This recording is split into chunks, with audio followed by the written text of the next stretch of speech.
우리 하나님 말씀 열왕기상 20장 22절에서 34절까지 말씀을 같이 우리가 봉독을 했습니다. 우리 말씀 가지고 하나님은 상수이자 변수이시다라고 하는 제목으로 우리 하나님 말씀을 증거하겠습니다.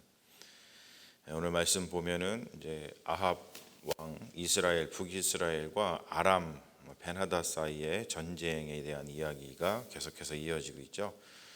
지난번에도 아람이 쳐들어와서 사마리아 성을 위협을 했었는데 그때 하나님의 도우심으로 그들을 물리쳤는데 근데 또 다시 전쟁을 일으키는 그러한 기사입니다. 선지자가 활약을 하고 있죠. 근데 참 재밌는 거예요. 우리가 계속해서 지금 봤습니다만 아합 왕조가 드러나서고 나서, 그러니까 오므리 왕조가 들어서고 나서 아합 왕과 그의 아내인 그 이세벨이 한 일은 뭐냐면 여호와의 선지자를 핍박한 일이었습니다. 그런데 지금 보면 위기의 때, 정말 이제 위기의 때죠. 나라가 전쟁에 휩싸여서 이제 멸망하고 죽느냐 사느냐 그런 급박하고 위기의 때에 바로 그 아합 그리고 이세벨이 핍박을 하던 그 선지자들, 여호와의 그 선지자들이 큰 도움이 되는 것을 볼 수가 있습니다. 사실 이것만 보더라도 아합하고 이세벨이 얼마나 잘못을 한 것인지를 알 수 있는 거죠. 이렇게 귀한 선지자들을 잘 대접을 사실 해야 되는데 그것이 아니라 오히려 핍박을 하다가 그 핍박했던 바로 그 선지자들로부터 그 위기의 때에 도움을 받는다라고 하는 이 상황 자체가 굉장히 좀 웃지 못할 그런 이야기인 것을 우리가 볼 수 있죠. 아무튼 이 선지자가 이 아합 왕한테 나와서 해준 이야기가 뭐냐면 아람의 벤하닷이 1년이 지나면 다시 침공에 들어올 것이라고 하는 것을 가르쳐줬죠. 그러고서 그 침공에 대비할 것을 권고를 했습니다. 그래서 그 덕분에 지금 이 아합 왕이 이 아람 왕의 재침공에 대비해서 군사를 준비하는 것을 볼 수가 있습니다. 전쟁이 이제 시작될 때에 그 아람 군대가 세운 전략은 뭐냐면 이렇게 이야기를 해요. 여호와 하나님 그 이스라엘의 신은 산의 신이라고 이야기를 합니다. 그러면서 우리가 지난번에는 이 사마리아에 가서 싸웠잖아요. 이 아람 왕이 우리가 사마리아에 가서 싸웠는데 그때에 싸웠을 때는 그 사마리아가 산이었기 때문에 그래서 우리가 진 거다. 여호와는 산의 신이기 때문에 산에서 우리가 싸우면 질 수밖에 없다. 그런데 여호와는 산의 신이기 때문에 골짜기 평지에서 싸우면 우리가 이길 수 있다. 그것이 전략이어서 그게 뭐냐면은 우리 산에서 싸우지 말고 평지에서 싸우자. 그것이 아람의 전략이었습니다. 자, 그 전략을 가지고서 군사를 일으켜서 아람 왕 벤하닷이 이스라엘을 공격해 오죠. 아벡이라고 하는 도시를 중심으로 공격을 합니다. 거기가 이제 당연히 평지였겠죠.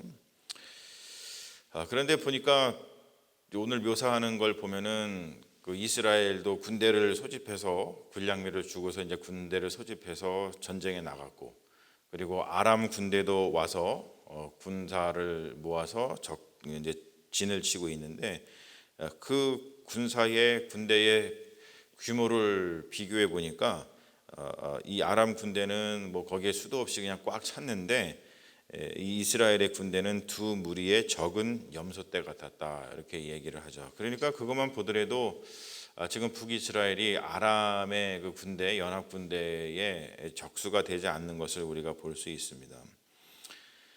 근데 이 성경을 보면은 사실 계속 이런 얘기를 해요. 싸움은 숫자로 하는 게 아니다. 싸움은 숫자로 하는 것이 아니다. 지금 아람의 군대가 가득 찼고 병거와 뭐 마병이 엄청 많고 그래서 그 앞에서 이제 주눅이 들고 그리고서 그냥 보나마나 우리가 패했다 뭐 이렇게 인정을 할 만한 그러한 전쟁의 상태이지만 성경에 보면 계속해서 이스라엘에게 전쟁을 나가는 이스라엘 군대에게 하나님께서 주시는 말씀은 뭐냐면 싸움은 숫자로 하는 게 아니다. 그런 이야기를 계속 하시죠. 선지자가 예언을 하죠. 그것을 두고서 뭐라고 예언을 하냐면 여호와께서 아람 군대를 아합 왕 손에 붙였다. 이기게 하실 거다 라고 하는 예언을 해줍니다. 그래서 전쟁에 나갔는데 진짜로 오늘 우리가 읽은 말씀처럼 아벡 전투에서 이스라엘이 크게 이기고 그리고 이 아람 왕 베나닷은 크게 패해서 성읍으로 도망을 치는 그 상황을 볼 수가 있습니다. 다급해졌겠죠. 아람 왕이 자기 살 길을 찾는 건데 그때 화친 전략으로 전략을 바꾸죠. 그래서 31절 말씀에 보면은 이렇게 나오잖아요. 이스라엘 지배 왕들은 인자한 왕이라. 그러니까 우리가 죄를 무릅쓰고 허리를 동이고 가서 살려주십시오 이렇게 겸손하게 청하면 우리 목숨을 살려줄 것이다 라는 그러한 신하들의 이야기를 듣고 벤하닷 왕이 그대로 가서 행하죠. 그런데 오늘 말씀도 보면은 그렇게 아람 왕이 두 번이나 와서 모욕을 하고 또 이렇게 쳐들어와서 국가를 위태롭게 만들고 그랬는데도 불구하고 아람 왕 벤하닷이 와서 화친을 청하니까 아합이 또 좋다고 이 벤하닷은 나의 형제라라고 하면서 그를 살려주고 그를 또 내 형제다라고 하면서 그를 또 높여주는 것을 볼 수가 있습니다. 자, 이 이야기를 통해서 우리가 볼 수 있는 것은 뭐냐면 아람 군대의 패착이 있고 아합 왕의 패착을 우리가 볼 수 있다는 거예요. 다른 말로 표현해서 아람 군대가 잘못 생각한 것이 있고 그리고 아합 왕이 잘못 생각한 것이 오늘 말씀에 드러나고 있는 것이죠. 아람 군대의 패착은 뭐냐면 하나님을 상수로 생각하지 못했다는 거예요. 하나님을 상수로 생각하지 못했다. 상수라고 하는 것은 항상 있는 수죠. 뭐냐면 뭔가를 할 때 계산을 할 때 언제든지 고려해야 되는 그 숫자입니다. 언제든지 고려해서 그것을 중심으로 뭔가를 풀어야 되는 과제를 이야기를 하죠. 그러니까 하나님은 상수이신데, 그러니까 언제나 이스라엘의 하나님이 있기 때문에 그 하나님을 우리가 생각을 하고 공격을 하더라도 공격을 해야 됩니다. 이렇게 나왔어야 되는데 잘못 생각한 거죠. 하나님은 그냥 산의 신이니까 우리가 평지에서 싸우면 하나님은 힘을 쓰지 못할 것이다. 그렇게 해서 그 전쟁에서 하나님을 상수해서 제해버립니다.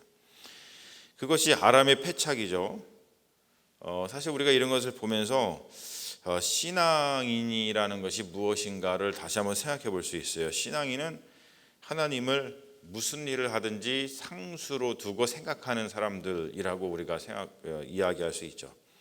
여러분, 우리가 인생을 살아가면서 많은 일들이 있잖아요. 이런 계획도 세우고 저런 일도 있고 또 오늘은 이런 일을 하고 내일은 저런 일을 하고 또 올해는 이런 일을 하고 내년에는 이런 일을 하고 라고 하면서 우리가 삶의 계획을 세우고 또 우리가 삶에 무엇인가 뭔가 일을 할 때에 그때 과연 우리가 그리스도인으로서 하나님을 믿는 사람으로서 하나님을 상수로 생각을 하고 그런 일들을 계획하고 그런 일들을 행하고 있는가? 우리가 그런 우리의 모습을 좀 돌아보고 언제든지 이 신앙인은 하나님을 상수로 생각하는 사람들이다. 무슨 일을 하든지 하나님을 상수로 놓고 그분을 중심으로 뭔가를 실행하고 뭔가를 계획하고 무슨 일이든지 하는 사람들이다라는 것을 우리가 좀 반드시 알 필요가 있다고 하는 겁니다. 그리고 아합의 패착이 뭐냐면 하나님을 또 동일하게 상수로 생각하지 못해요. 오늘 이제 말씀은 34절까지만 읽었습니다만 우리 다음 시간에 또 우리가 살펴보게 되겠지만 하나님 중심으로 이 아합 왕도 생각을 했어야 되는데 평소에 우리가 이 아합 왕의 어떤 신앙이라든지 삶의 형태를 알잖아요. 하나님을 거의 무시하면서 사는 왕이었거든요. 그러니까 자기가 전쟁에서 이겼어요. 그러니까 또 그 적군의 왕이 와가지고 화친을 청하고 살려달라고 하니까 자기가 무슨 진짜 인자한 대단한 왕이 된 것처럼 그를 용서해 주죠. 거기에는 하나님이 전혀 들어가 있지 않았어요. 우리가 다음 시간에 살펴보겠지만 하나님께서 원하셨던 것은 아합 왕이 그 벤하닷 왕을 그렇게 살려주는 것처럼 그러한 것이 아니었거든요. 그러니까 이 사람도 똑같이 하나님을 상수로 생각하지 못했다고 하는 거죠.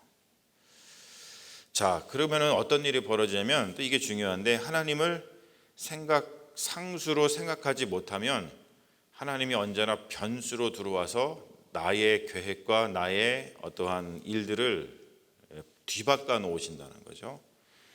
아람 군대가, 아람 왕이 하나님을 상수로 생각하지 않고 이스라엘을 침공을 했습니다. 그랬을 때 벌어진 일이 뭐냐면 하나님이 변수로 등장을 해서 아람이 이스라엘을 계획대로 정복하지 못하도록 하나님이 막아주세요.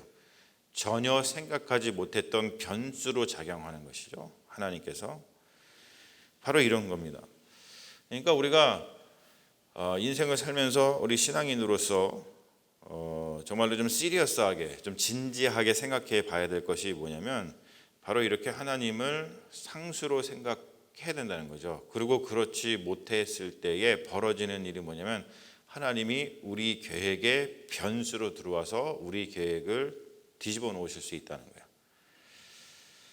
자, 그러므로 사랑하는 여러분, 우리가 오늘 말씀을 통해서 좀 반드시 좀 생각하고 반드시 좀 깨달아야 될 것이 뭐냐면 하나님을 상수로 생각을 하면서, 그러면서 우리가 모든 일에 하나님이 영광 받으시고 그리고 하나님이 좀 드러나시도록 그렇게 우리의 삶을 계획을 하고 그리고 우리의 삶을 그렇게 내어드리는 그러한 삶의 연습이 필요하고 실제로 그렇게 살아가는 그러한 경건의 모습이, 그러한 삶의 지혜가 우리에게 필요하다라고 하는 것이죠. 왜 그러냐면 그렇게 할 때 하나님을 상수로 놓고 우리의 삶을 계획하고 무슨 일을 할 때 그때 하나님께서 우리에게 가장 좋은 것을 주실 것을 우리가 믿기 때문입니다. 그래서 기도하는 삶이 중요한 거죠. 여러분 어떠신지 모르겠어요.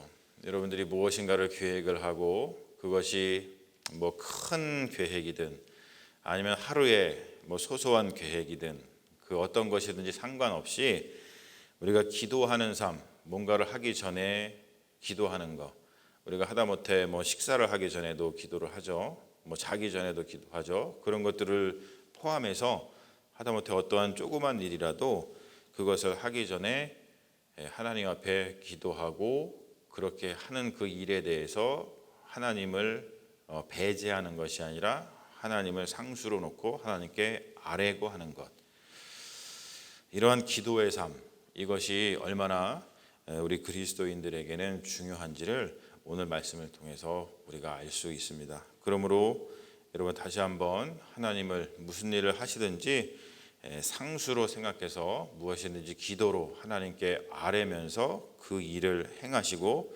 그래서 그 일을 통해서 하나님께 영광을 돌리고 또 하나님께 아뢰었을 때에 하나님께서 내려주시는 그 복을 누리는 그런 믿음의 자녀들이 다 되시기를 주님의 이름으로 축원합니다. 아멘. 있습니다. 우리 잠시 기도하겠습니다. 하나님 감사합니다. 오늘 아람 군대와 이스라엘의 군대가 싸우는 이야기를 통해서 우리가 다시 한번 생각해 봐야 할 것, 하나님은 상수이시자 변수이시다라고 하는 이 말씀에 대해서 다시 한번 돌아보게 하여 주시옵소서. 우리가 살아가면서 우리가 수많은 계획을 세우고 또 수많은 일들을 행하지만 우리가 그 일을 행할 때 얼만큼 하나님을 그 중심에 놓고 생각하고 살아가고 있습니까? 그렇지 못할 때 너무나도 많이 있습니다. 하나님, 우리가 오늘 말씀을 통해서 다시 한번 우리가 어떻게 살아가야 될지를 깨닫게 하여 주시고 우리가 날마다 하나님을 상수로 생각하여서 하나님께서 우리에게 주시는 그 만복을 누리는 믿음의 자녀로 살아가는 그 놀라운 은혜가 우리 삶 가운데 있게 하여 주시옵소서. 주님께서 우리와 함께 하실 줄로 믿으며 우리를 구원하신 예수님의 이름 받들어 기도합니다. 아멘. 우리 주기도